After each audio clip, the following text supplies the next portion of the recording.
Bienvenue sur le podcast du site média24.fr, le média indépendant d'information sur l'économie, l'environnement et les sciences. Aujourd'hui, avec notre spécialiste des sciences, on va se pencher sur une annonce assez marquante, une alliance Royaume-Uni-États-Unis pour, disons, relancer l'énergie nucléaire. Bonjour. Oui, une annonce qui pose pas mal de questions. Exactement, et on va s'appuyer sur un article qui analyse justement cette nouvelle dynamique et ce que ça pourrait signifier, notamment pour la France, historiquement forte dans ce domaine. Alors, ce partenariat Atlantic Partnership for Advanced Nuclear Energy, l'objectif c'est bien de donner un coup de fouet, hein, C'est ça. Et l'article insiste sur un point très précis. Réduire les délais d'autorisation. On parle de passer de 3 voire 4 ans aujourd'hui. ce qui est énorme. Oui, c'est long. Et l'objectif, ce serait de descendre à 2 ans. 2 ans. Ah oui, Voilà. Pour éviter que cette lenteur administrative, elle décourage les entreprises. L'article cite l'exemple de Nucléo qui aurait reconsidéré certains plans à cause de ça. d'accord.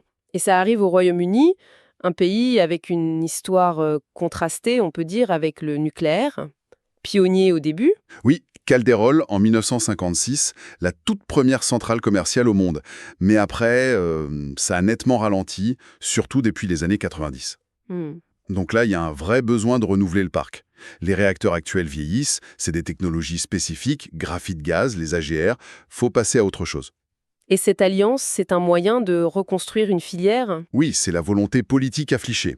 Reconstruire, mais en étant ouvert. Ouvert aux technologies qui viennent d'ailleurs, françaises, américaines, et surtout, simplifier les procédures. C'est un peu le maître mot. Et concrètement, ça se traduit comment? L'article parle de projet. Oui, il y a des choses assez précises. On évoque jusqu'à 12 SMR, donc les petits réacteurs modulaires, Les fameux SMR, oui. qui seraient prévus à Hartlepool. C'est un projet X-Energy et Centrica. Et puis il y a cette autre idée intéressante, alimenter des data centers avec des SMR. Ah oui, ça c'est nouveau comme application, non?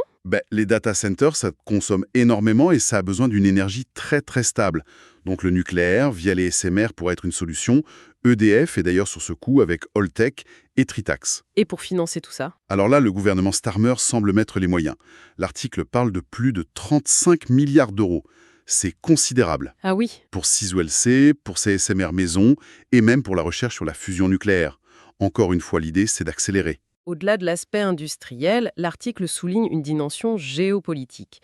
Il est question de sortir du combustible russe. Oui, absolument. C'est un objectif clair, fin 2028, ne plus dépendre du combustible nucléaire enrichi russe. C'est une conséquence directe de la guerre en Ukraine, bien sûr. Une question de souveraineté énergétique. Mhm. Et tout ça, ça s'inscrit dans un marché mondial du nucléaire qui a beaucoup changé. Elle est éclatée, beaucoup plus concurrentielle qu'avant. L'article donne des chiffres là-dessus? Oui, on parle de, tenez-vous bien, environ 90 milliards d'euros d'investissement par an en 2025, et ça pourrait monter à plus de 150 milliards d'ici 2040. C'est énorme. C'est tiré par les SMR, justement, et aussi par la prolongation de la durée de vie des centrales existantes. Et qui sont les grands acteurs de ce marché maintenant, si ce n'est plus un monopole de quelques-uns? Alors, le paysage est très différent. La Chine pèserait pour un tiers du marché, à peu près 33%. Eux, leur force, c'est la vitesse de construction et les coûts. D'accord. La Russie, via Rosatom, serait autour de 20%, surtout grâce à l'export.